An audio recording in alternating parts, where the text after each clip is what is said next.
December 5, 1981.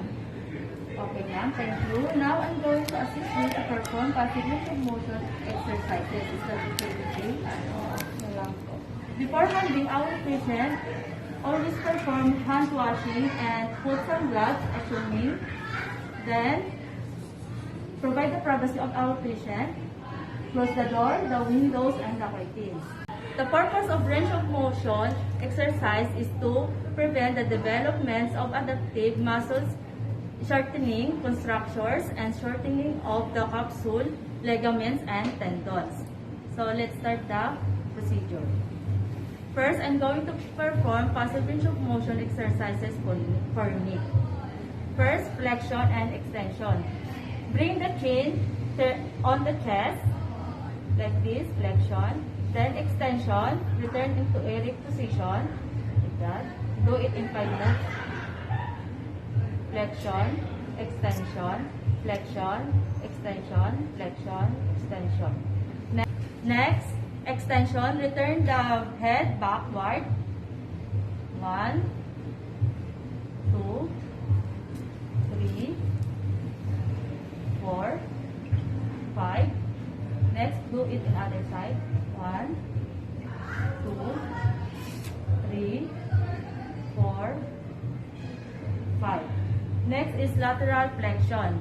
Turn the head towards each shoulder. 1, lateral flexion, lateral flexion, 1, lateral flexion. Then do it in other side. Lateral flexion. 2, 3, 4, 5. Then next, neck rotation. 1, 2, 3, 4, 5. Next, turn head side to side. 1, 2, 3, 4, 5. And that's all for passive range of motion exercises for knee. Next, passive range of motion exercises for shoulder. First, flexion and extension. Raise the arm above the head.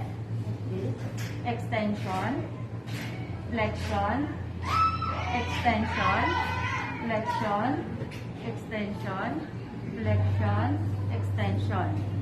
Next, abduction and adduction. Vertical abduction. Then, vertical abduction. Vertical abduction. And vertical abduction. Abduction. And abduction. Next, internal rotation and external rotation. Flex the elbow. Internal, external, internal, external, internal, external, internal, external. Next, shoulder circumduction. Elevate the patient. Paupuin natin. Then, rotate the shoulder. Circumduction, circumduction, shoulder circumduction. Do it in 5 moves. 4, 5. Next, hyperextension. Stand up the patient.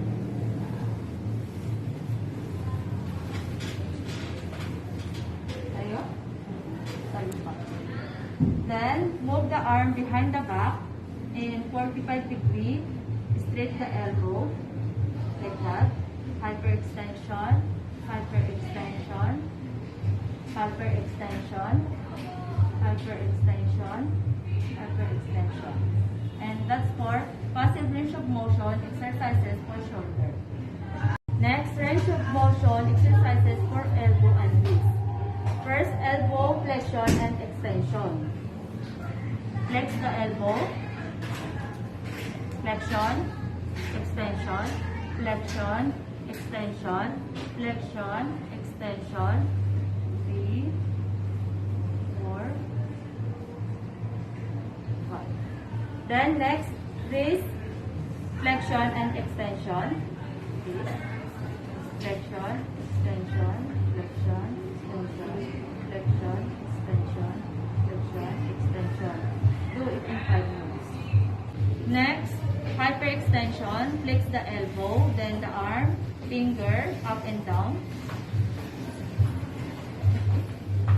1, 2, 3, 4, 5. Next, radial flexion. Flex the elbow, then bend the finger toward the wrist.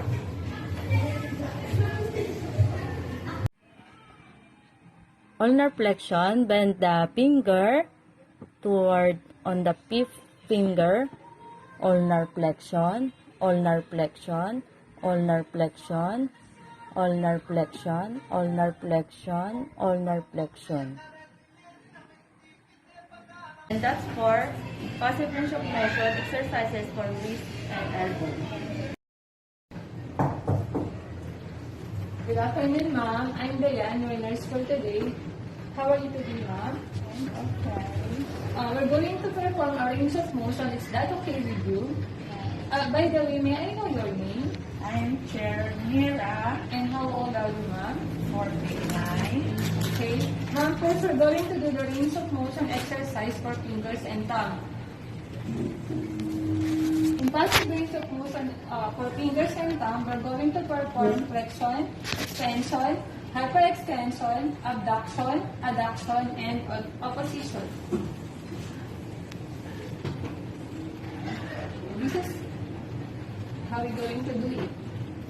For flexion, make a fist, then strengthen fingers for extension.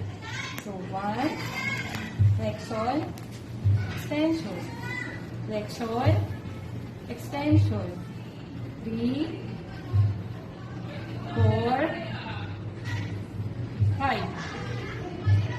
Then for abduction and adduction, spread fingers apart for abduction and bring fingers together for adduction. So this is for abduction and this is for adduction. So abduction, abduction, abduction, abduction. So 3, 4, 5. And now for opposition, touch the thumb into each finger of the same hand. So this is the thumb. So 1, 2, 3, 4, 5. Ate, mali. And lastly, the hyperextension. Bend the finger back 30 to 60 degrees. So it's like this. 1, hyperextension. 2, hyperextension. 3, hyperextension. 4, hyperextension. 5. Next is the passive range of motion for hip, knee, ankle, and foot. In passive range of motion for exercise for hip, knee, ankle, and foot, we're going to perform the flexion and extension, abduction and adduction, and internal and external rotation. The flexion and extension, move the leg forward and move leg beside other leg. So it's like this. Flexion, extension, flexion, extension. 2, 3, 4, 5. Then the next is the abduction and adduction. Move leg laterally away from the body and move leg backward toward medial position and beyond if possible. So it's like this.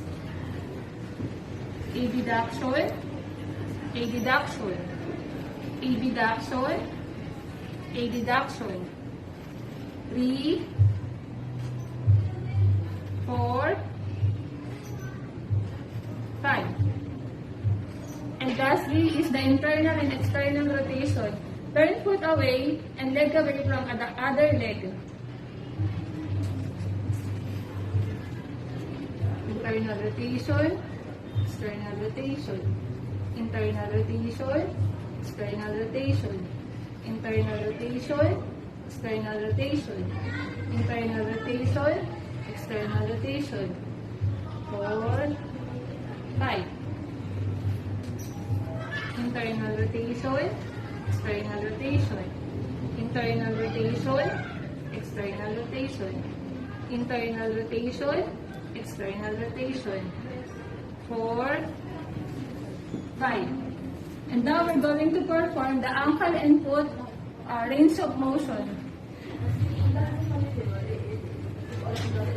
First is the dorsal flexion and plantar flexion. Dorsiflexion, plantar flexion, dorsiflexion, plantar flexion, dorsiflexion. 3, 4, 5. And next is the circumduction. Circumduction. 1, 2, 3, 4, 5.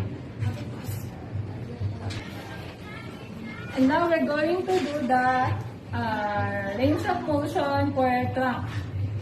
In passive range of motion exercise for trunk, we will going to perform flexion, hyperextension, lateral flexion, and trunk rotation. For flexion, bend trunk forward toes. It's like this. 1, 2, 3, 4, 5. Then for hyperextension, strengthen trunk from the flexed position. 1, 2, 3, 4, 5. Then for the lateral flexion, bend the trunk to the left and to the right. So it's like this. Flexion, lateral flexion, 2, 3, 4, then 5. And last is the trunk rotation. Turn the upper part of the body from side to side. 1, 2,